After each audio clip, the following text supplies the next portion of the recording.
ನಮಸ್ಕಾರ ವೀಕ್ಷಕರೇ.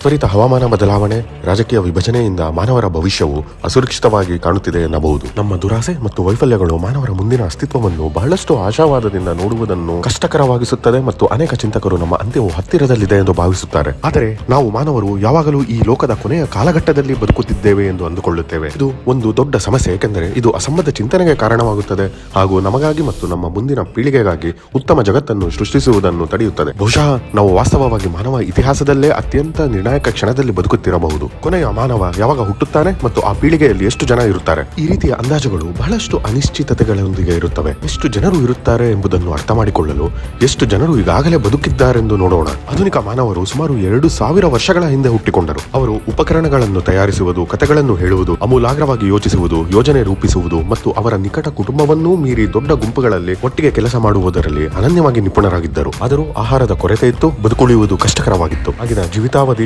ಅಥವಾ ಲೈಫ್ ಸ್ಪ್ಯಾನ್ ಕಡಿಮೆಯಾಗಿತ್ತು. ನಂತರ 2 ಮಿಲಿಯನ್ ಜನಸಂಖ್ಯೆಗೆ ಬೆಳೆಯಲು ನಮಗೆ 150,000 ವರ್ಷಗಳು ಬೇಕಾಯಿತು. ಎವಲ್ಯೂಷನ್ ಮಂದಗತಿಯಲ್ಲಿತ್ತು ಮತ್ತು ಕ್ರಮೇಣವಾಗಿ ಅಂತಿಮವಾಗಿ ಕೃಷಿ ಕ್ರಾಂತಿಗೆ ಕಾರಣವಾಯಿತು. ಇದು ಮಾನವನ ಇತಿಹಾಸದಲ್ಲಿ ಅತಿದೊಡ್ಡ ಬದಲಾವಣೆ. 150 ಮಿಲಿಯನ್ ಜನಸಂಖ್ಯೆಯಿಂದ 300 ಮಿಲಿಯನ್ ಜನಸಂಖ್ಯೆಗೆ ತಲುಪಲು ಇನ್ನೂ 10,000 ವರ್ಷಗಳು ಬೇಕಾಯಿತು. ಅದಾದ ನಂತರ ಜನಸಂಖ್ಯೆ ಹೆಚ್ಚಳವು ಕೈಗಾರಿಕಾ ಕ್ರಾಂತಿಯಿಂದ ಇನ್ನೂ ಮಂದಗತಿಯಾಯಿತು. 1800ರಲ್ಲಿ ಪ್ರಪಂಚದಾದ್ಯಂತ 1 ಬಿಲಿಯನ್ ಜನರಿದ್ದರು. ತದನಂತರ ಜನಸಂಖ್ಯೆಯು ಕೇವಲ 120 ವರ್ಷಗಳಲ್ಲಿ ದ್ವಿಗುಣಗೊಂಡಿತು. ಇಂದು ನಮ್ಮ ಸಂಖ್ಯೆ ಸುಮಾರು 8 ಬಿಲಿಯನ್ ಆಗಿದೆ. ಒಟ್ಟಾರೆಯಾಗಿ ಕಳೆದ 2 ಲಕ್ಷ ವರ್ಷಗಳಲ್ಲಿ ಸುಮಾರು 117 ಶತಕೋಟಿ ಮಾನವರು ಹುಟ್ಟಿ ಬದುಕಿದ್ದಾರೆ. ಅಂದರೆ ಇದುವರೆಗೂ ಬದುಕಿದ್ದ ಎಲ್ಲಾ ಮಾನವರಲ್ಲಿ ಸುಮಾರು 7% ಜನರಷ್ಟು ಈಗ ಜೀವಂತವಾಗಿದ್ದಾರೆ. ಇದು ಮಾನವ ಇತಿಹಾಸದ ಮೊದಲ 150,000 ವರ್ಷಗಳಲ್ಲಿ ಜನಿಸಿದಷ್ಟು ಜನರು. ಪ್ರತಿ ನಿಮಿಷ 270 ಶಿಶುಗಳು ಈ ಲೋಕಕ್ಕೆ ಬರುತ್ತವೆ. ಬೆಳೆಯುತ್ತಿರುವ ಜೀವನ ಮಟ್ಟದೊಂದಿಗೆ ಅಥವಾ ಲೈಫ್ ಸ್ಟೈಲ್ನೊಂದಿಗೆ ನಮ್ಮ ಮೌಲ್ಯಗಳು ಕೂಡ ಕುಸಿದವು. 2100ನೇ ಇಸವಿಯಲ್ಲಿ ಮಾನವರು ತಮ್ಮ ಜನಸಂಖ್ಯೆ ಪೀಕ್ ಅಥವಾ ಉತ್ತುಂಗವನ್ನು ತಲುಪುತ್ತಾರೆ ಮತ್ತು ಪ್ರತಿ ವರ್ಷ 125 ಮಿಲಿಯನ್ ಜನರು ಜನಿಸುತ್ತಾರೆ ಎಂದು ಯುಎನ್ ಅಂದಾಜಿಸಿದೆ. ಆದರೆ ಇಲ್ಲಿ ನಾವು ಬಹಳಷ್ಟು ಅನಿಶ್ಚಿತತೆಗಳನ್ನು ಕಾಣುತ್ತೇವೆ. ನಾವು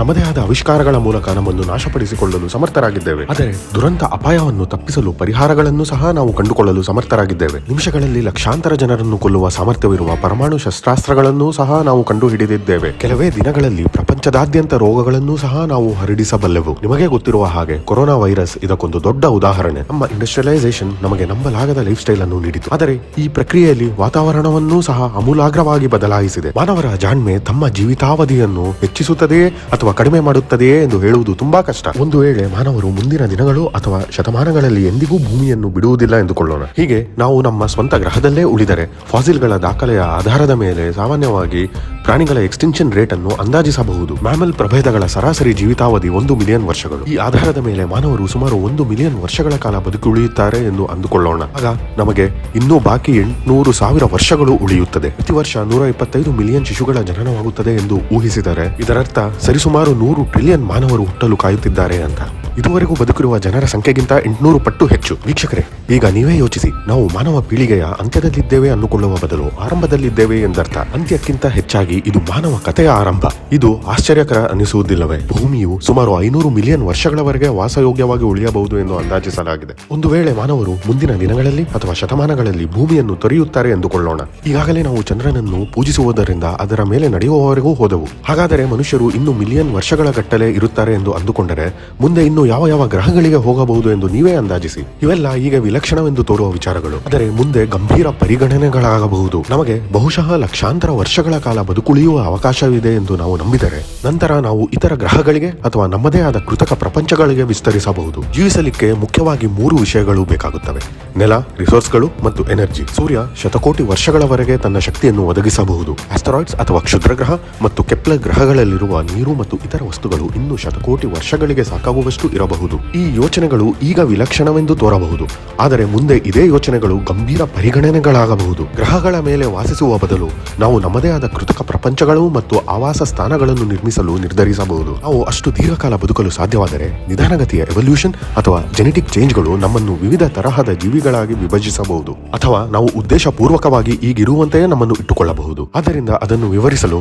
ನಾವು ಇನ್ನು ಮುಂದೆ ಮನುಷ್ಯರ ಬಗ್ಗೆ ಮಾತನಾಡುವ ಬದಲು ಜೀವಿಗಳ ಬಗ್ಗೆ ಮಾತನಾಡಬೇಕಾಗುತ್ತದೆ. ಏನು ಇನ್ನು ಒಂದು ವೇಳೆ ಮಾನವ ಮಾನವರು ಸೌರವ್ಯೂಹವನ್ನೇ ತೊರೆದು ಬೇರೆಡೆಗೆ ಹೋಗುತ್ತಾರೆ ಎಂದುಕೊಳ್ಳಿ. ಸೌರವ್ಯೂಹವು ಎಷ್ಟೇ ಅಗಾಧವಾಗಿದ್ದರೂ ಮಿಲ್ಕಿ ವೇಯಲ್ಲಿನ ಶತಕೋಟಿ ನಕ್ಷತ್ರಗಳಲ್ಲಿ ಇದು ಕೇವಲ ಒಂದು ನಕ್ಷತ್ರದಂತಹ ವ್ಯವಸ್ಥೆಯಾಗಿದೆ. ಭವಿಷ್ಯದ ಜೀವಿಗಳು ಈ ಶತಕೋಟಿ ನಕ್ಷತ್ರಗಳನ್ನು ತಮ್ಮ ವಾಸಸ್ಥಳವನ್ನಾಗಿ ಮಾಡಿಕೊಂಡರೆ ಮುಂದಿನ ಜೀವಿಗಳ ಸಂಖ್ಯೆ ನಮ್ಮ ಊಹೆಗೂ ನಿಲುಕದ್ದು. ಈ ಎಲ್ಲಾ ಸನ್ನಿವೇಶಗಳ ಪ್ರಕಾರ ನಮಗೆ ತಿಳಿದು ಬರುವುದೇನೆಂದರೆ, ಮುಂದಿನ ಕೆಲವು ಶತಮಾನಗಳು ಅಥವಾ ಸಹಸ್ರಮಾನಗಳಲ್ಲಿ ಮನುಷ್ಯರು ತಮ್ಮನ್ನು ತಾವೇ ನಾಶ ಮಾಡಿಕೊಳ್ಳದಿದ್ದರೆ ನಮ್ಮ ಹಿಡಿತದಲ್ಲಿ ತಾಂತ್ರಿಕ, ಪರಿಸರ ಮತ್ತು ಸಾಮಾಜಿಕವಾದ ನಂಬಲಾಗದ ಸಾಧ್ಯತೆಗಳಿವೆ. ಇವುಗಳ ಜೊತೆ ನಾವು ಏನು ಮಾಡುತ್ತೇವೆ ಎಂಬುದು ಇನ್ನೂ ಅಸ್ತಿತ್ವದಲ್ಲಿಲ್ಲದ ಮುಂಬರುವ ಮನುಷ್ಯರಿಗೆ ಅಥವಾ ಜೀವಿಗಳಿಗೆ ಬಹು ಮುಖ್ಯವಾಗಲಿದೆ. ನಾವು ವರ್ತಮಾನವನ್ನು ಹಾಳು ಮಾಡಿದರೆ ಎಷ್ಟೋ ಜೀವಿಗಳು ಎಂದಿಗೂ ಅಸ್ತಿತ್ವಕ್ಕೆ ಬರದಿರಬಹುದು. 1,000 ಅಥವಾ 1 ಮಿಲಿಯನ್ ವರ್ಷಗಳಲ್ಲಿ ಜನಿಸಬಹುದಾದ ಜೀವಿಗಳು ತಮ್ಮ ಅಸ್ತಿತ್ವಕ್ಕಾಗಿ ಇಂದು ನಮ್ಮನ್ನು ಆಳವಾಗಿ ಅವಲಂಬಿಸಿದ್ದಾರೆ. ಅದಕ್ಕಾಗಿಯೇ ದೂರದ ಭವಿಷ್ಯದ ಬಗ್ಗೆ ಯೋಚಿಸುವುದು ಮುಖ್ಯ ಮತ್ತು ನಮ್ಮ ಉಪಸ್ಥಿತಿಯು ಆ ಕಾರಣಕ್ಕಾಗಿ ನಿರ್ಣಾಯಕವಾಗಿದೆ. ನಾವು ಇಂದು ಏನು ಮಾಡುತ್ತೇವೆ ಎಂಬುದು ಮುಂದೊಂದು ದಿನ ಕೊನೆಯ ಮನುಷ್ಯ ಹುಟ್ಟಿದಾಗ ಅವನ ಜೀವನವನ್ನು ನಿರ್ಧರಿಸುತ್ತದೆ. ವೀಕ್ಷಕರೇ,